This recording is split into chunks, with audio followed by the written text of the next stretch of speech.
On va parler du taux de majoration des heures supplémentaires. D'emblée, je vous le dis, il faut toujours regarder dans vos conventions collectives s'il y a quelque chose d'écrit là-dessus, et puis aussi s'il y a des accords d'entreprise sur l'aménagement du temps de travail. Donc attention à tout ça. Une fois que c'est fait, s'il n'y a rien du tout, on va appliquer le légal. Le légal, c'est quoi au niveau de la majoration? Eh bien, au-delà de la 35e heure, jusqu'à la 43e heure incluse, donc les 8 premières heures sup par semaine civile, elles vont être majorées à 25%. Donc 125% du taux horaire de base, y compris, on va dire, certains éléments variables que vous verrez plus tard. À partir, au-delà de la 43e heure, donc à partir de la 44e heure par semaine, la majoration va être de 50%. Voilà, donc c'est toujours par semaine civile. Ça, c'est le légal. À savoir que on peut prévoir par un accord d'entreprise que le taux de majoration va être moins favorable que le légal. Et oui, c'est possible.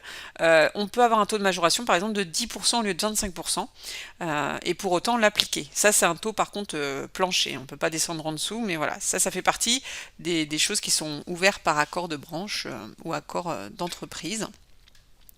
Alors, s'il n'y a rien de prévu, on va payer nos heures supplémentaires sur le bulletin de salaire. Mais il est possible de prévoir le remplacement de tout ou partie du paiement des heures supplémentaires et de ces majorations par un repos compensateur de remplacement, le RCR.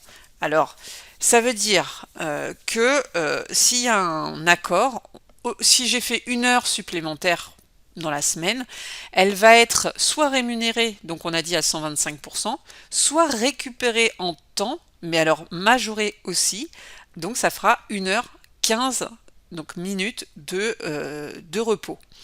Alors, petite anecdote professionnelle, moi souvent les salariés me disaient non mais je me débrouille avec ma responsable, j'ai fait une heure, je récupère une heure. Bah oui, mais c'est dommage parce que ton heure elle aurait dû être majorée en temps. Donc voilà, les gens n'ont pas forcément conscience de ça, donc c'est bien de le suivre. Maintenant, regardez du coup s'il y a des accords. Nous, chaque salarié avait le droit de décider chaque mois, est-ce que j'ai envie d'être payé, est-ce que j'ai envie que ce soit récupéré. Donc tout ou partie. Donc on peut très bien prévoir qu'une seule partie en repos, donc attention à tout ça. Les heures, à noter que les heures sup récupérées en totalité ne s'imputent pas sur le contingent annuel des heures sup. Alors, le contingent annuel des heures sup, c'est quoi? Eh bien, c'est une limite légale ou conventionnelle sur l'année. Chaque personne ne peut pas réaliser plus que 220 heures par an.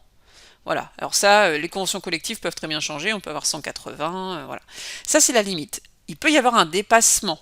S'il y a un dépassement, alors oui, on n'est plus obligé de demander l'autorisation de l'inspection du travail, mais par contre, on va consulter le CSE, le comité social et économique, tous nos IRP, les institutions représentatives du personnel, donc c'est pas toujours évident.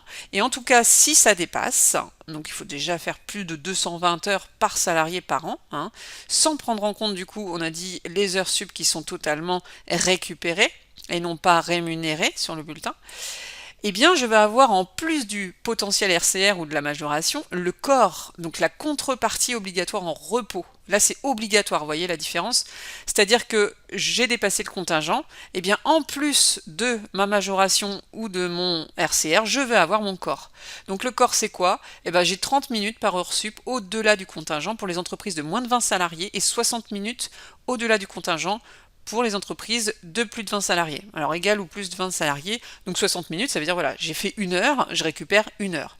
Donc concrètement, si j'ai pas forcément d'accord d'entreprise, j'ai fait une heure sup au-delà du contingent, eh bien cette heure sup va me donner 1h25 en rémunération sur mon bulletin, ou alors en repos si j'ai un accord, et pour un RCR, et encore, eh bien j'ai le droit à une heure de repos. Voilà, en gros, donc il y a un petit tableau récapitulatif ici qui est assez sympathique. Donc à noter que tout ce qui est RCR, tout ça, vous ne trouverez pas ça dans les heures complémentaires puisque le repos est interdit pour les temps partiels.